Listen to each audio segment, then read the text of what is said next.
Après les fortes précipitations du mois de juin, le débit de la Fensch s'est vu augmenter et par endroits, la rivière a quitté son lit, notamment à Knutange, à l'endroit dit le pont du pêcheur, carrefour de la Poste. Afin de pallier aux éventuels futurs débordements de la Fensch, la CAVF va mener différents travaux aussi bien qu'en amont qu'en aval de la rivière. Monsieur le maire de Knutange, Fabrice Serbet, vice-président de la CAVF en charge de la protection et mise en valeur de l'environnement hydrologique, nous commente ces différents travaux. Nous sommes ici à l'endroit que l'on appelle le pont du pêcheur, au carrefour entre Knutange et Nilvange. C'est à cet endroit que lors des intempéries fortes qu'il y a eu au mois de juin, la Fensch a connu son plus haut point. Elle a débordé en partie sur les caves, dans les caves des deux maisons qui sont à ma droite. Freinée qu'elle était par cette passerelle qui se trouve un peu en contrebas. L'eau est arrivée jusqu'à la moitié de la poutre de la passerelle, ce qui empêchait ensuite l'écoulement.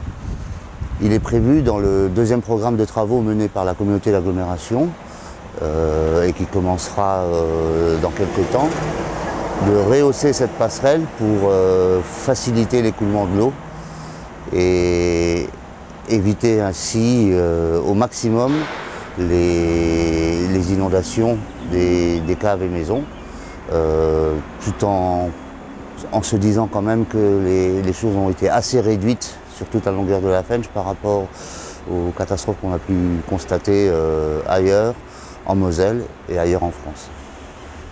Et nous sommes à l'endroit où la Fensch entre dans le domaine de Tata Steel, enfin ex-Tata Steel.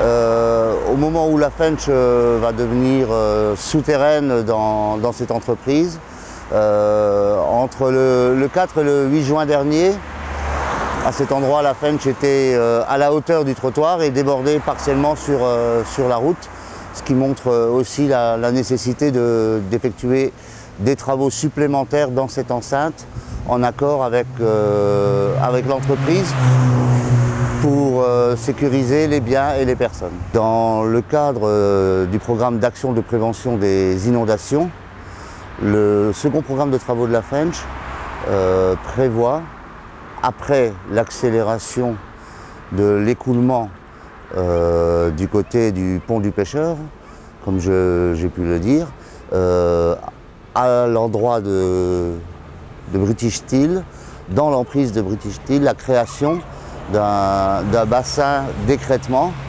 qui permet à la rivière de s'étendre un peu, qui permet d'accepter un plus grand volume d'eau et de protéger à la fois l'amont et l'aval de ce bassin. L'amont, c'est-à-dire Knutange et Nilvange, ainsi que British Steel, et l'aval, c'est la zone Saint-Jacques à Hayange et la ville d'Hayange elle-même.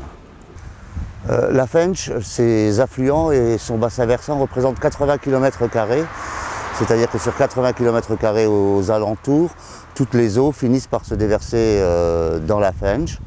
Lors de la prise de compétence par la communauté d'agglomération de la compétence hydrologie, il a fallu traiter dès l'amont le problème de l'arrivée des eaux. Un premier programme a permis de travailler sur le linéaire qui traverse Fontoy, mais en même temps de permettre à l'eau d'être récupérée afin d'éviter un afflux trop important et trop rapide de la Fensch dans les villes en aval. C'est pourquoi ont été réalisés 2 bassins sur le territoire de Fontoy, dont un qui se trouve derrière moi. 2 bassins qui représentent une capacité de 83 000 m³ d'eau. S'ils ne fonctionnent pas tout le temps, ils ont leur efficacité lors de pluies continues et lors d'orages. Ces bassins évitent que l'eau n'arrive trop rapidement et d'un seul coup dans les villes de la vallée. Et il représente donc une sécurité, même si, je tiens à le rappeler, en matière d'eau, on ne peut jamais garantir le risque zéro. Ces bassins ont leur rôle à jouer dans la rétention d'eau, comme les autres bassins qui seront encore réalisés en aval. Ici au parc de la Rotonde, à la sortie des eaux d'Exor, dans les années 2000, les galeries de mines ont été ennoyées. En avril 2008, l'eau est sortie de la galerie Saint-Charles qui se trouve derrière moi. Avant cela, il a fallu prévoir l'afflux plus important d'eau que représentaient ces exors. C'est pourquoi les aménagements ont été effectués. Un chenal et puis également une nouvelle passerelle. L'ancienne passerelle était un ouvrage limitant qui provoquait régulièrement des inondations dans le clos Sainte-Geneviève qui se trouve juste en amont. Depuis, on touche du bois, mais le clos Sainte-Geneviève n'a plus à se plaindre d'inondations et cette nouvelle passerelle rehaussée permet à la Fensch de s'écouler dans le cadre du travail permanent qui est fait tout au long de la rivière, de faciliter l'écoulement et en même temps de créer des zones de rétention. Ici, au bassin du Moulin Rouge, qui se trouve au fond de la Rotonde, nous allons réaliser, dans le cadre du deuxième programme de travaux, un captage des eaux lorsqu'elles seront hautes pour aller alimenter à environ 250 mètres plus bas 2 anciens bassins d'ArcelorMittal que nous allons remettre en état, étanchéifiés, et qui serviront d'une rétention supplémentaire sur le cours de la rivière.